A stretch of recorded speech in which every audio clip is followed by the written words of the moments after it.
First time I ever drew a Toothpick comic, I was 9 years old. My mom had this real bad cancer. It was eating her up inside, and I just wanted to beat that cancer down, man. Save my mama like a superhero. But I couldn't. I was just a little kid. Doctors couldn't even save her. That cancer was like a supervillain. The doom, death itself. Nothing could stop it. Except for Toothpick. He was a superhero. Looked kind of like me, all skinny and whatnot, except taller and strong. Had these finger spears, 6-inch razors coming out of every nail on his hand. He'd use them to squick, slice up the doom like deli meat. Save my mama! Save the world!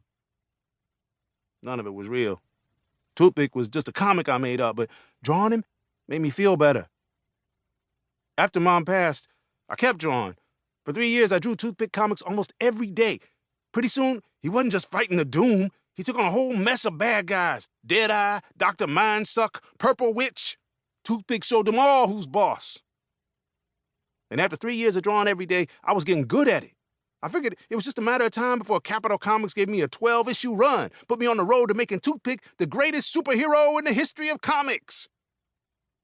Bigger than Bat Guy, bigger than Super Guy, kind of hero you see on T-shirts, roller coasters, underwear, and movies. Back then, I used to think if I wanted to get a Toothpick movie made, I'd have to put out a bunch of Toothpick comics first, make those a hit, then do a movie afterward. I never once thought, what if I just straight up make a Toothpick movie now? I figured you needed $1 zillion and a whole lot of special equipment to even try to make a movie. But then I got stuck in this after-school film class and I met Sierra. Here's the thing about Sierra. She is annoying. She's a year older than me, about a foot taller, and the girl thinks she's all that. But here's the other thing about Sierra. When it comes to making movies, she actually is all that. As good as I am at drawing comics, she's even better at making movies. Plus, she's got hustle, which you need if you want to make a movie. It's hard work. I could write a whole book about how hard it is to make a movie. Actually, I did. It's called Marcus Makes a Movie. You might want to check it out. But let me spoil the ending for you. We made a movie! Toothpick fights the doom. The dopest 14 minutes and 36 seconds ever. It wasn't just me. It took a whole team. I wrote the script. Then I rewrote it about 50 times till Sierra said it was good to go. When we shot it, I played Toothpick, plus Marco Jackson. That's the regular kid who turns into Toothpick whenever he puts this magic toothpick in his mouth. Sierra directed the whole thing. She also played Toothpick's sidekick, Jeannie. We got big bully Tyrell from the neighborhood to play the Doom. Tyrell looks scary just walking down the street, so he made a dope supervillain. Tyrell's real-life crew, Sly, Nas, and Double D, they played the Doom's henchmen. Pretty Jasmine from film class played Angel, the girl Toothpick saves.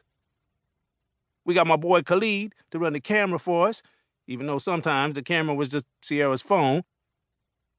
Amari laid down a soundtrack for us because he's a dope musician. It took a lot of us to make that movie. Lots of people, lots of time, lots of work, and lots of fights, especially between me and Sierra. Because that girl has opinions. And so do I. Whole thing felt like pushing a big rock up an even bigger mountain. There were times I didn't think we'd ever get it done. But we did. And when we finished, Toothpick Fights the Doom was awesome. Funny and scary, but mostly funny, because scrawny little me dressed up in a superhero costume, beating down Big Tyrell, man, that can't be anything but funny. I dedicated the whole movie to my mama, God rest her soul, because she loved to laugh. I was so proud of that movie. There's nothing in the world like the feeling I got from making it. I dreamed up something in my mind that never existed before. Then my friends and I brought it to life. It went from being just a story in my head to a real thing that other folks could have fun watching. We put it up on MeTube, and at first, nobody but us watched it. We tried tagging a bunch of celebrities and movie stars like Tevin Bart, asked them to check it out, maybe share it on social. None of them did. So the page views were just sad. After it had been up a month, we barely had 300 views. And most of those were just us watching it over and over again. Every day I'd go online and check that number. Some days it wouldn't go up at all. I check it on Thursday, 302 views. Check it again Friday, 302 views. Again. It was like watching paint dry. But it didn't matter. My dad got us a room down at the community center, and we put on a screening there one Saturday night. Everybody who worked on the movie came, plus all our friends and families, and they loved it. We watched it twice, eating popcorn and drinking soda together. We had so much fun. It was the best night of my life. I went to bed that Saturday so happy about what we made. I was hyped to create more new stuff, draw a bunch of fresh Toothpick comics, maybe even make a whole other movie someday. But I figured the story of Toothpick Fights the Doom was over. Then I woke up Sunday morning with Sierra screaming in my ear through the phone. Kevin Hart has shared the link on social after all. Then a whole bunch of other folks shared it too. Our movie was going viral. 250,000 views, going up by thousands of views a minute. And that's where this story starts.